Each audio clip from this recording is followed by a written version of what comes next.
Algunos mitos sobre guaridas fiscales. Las guaridas fiscales apenas se usan para esconder dinero y evadir impuestos.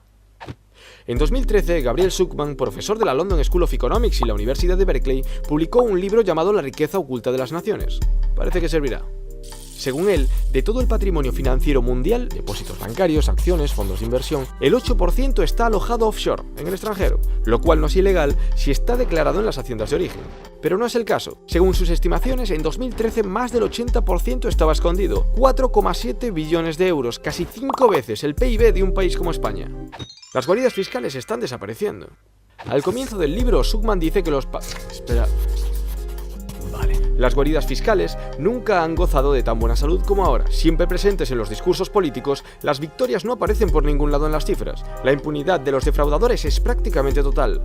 Los compromisos adquiridos recientemente por las guaridas fiscales son demasiado imprecisos y los medios de control demasiado débiles para que podamos esperar cualquier mejora en los años venideros.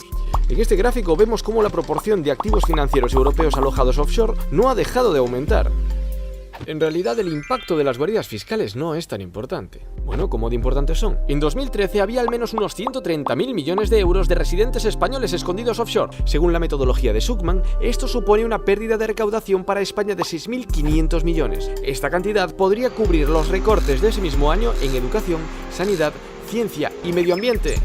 2 veces. Para conocer el verdadero impacto de las guaridas fiscales, hasta el propio autor reconoce que estos cálculos son muy conservadores. No tienen en cuenta las pérdidas por la optimización fiscal de las multinacionales, ni las pérdidas por la economía sumergida facilitada por la existencia de las guaridas. Además, los tipos impositivos que se usan en los países también están atenuados debido a la competencia a la baja que fuerzan las guaridas. Y por supuesto, este cálculo obvia los perjuicios que no son expresables en términos monetarios, como la facilitación de las actividades delictivas de las que ya hemos hablado.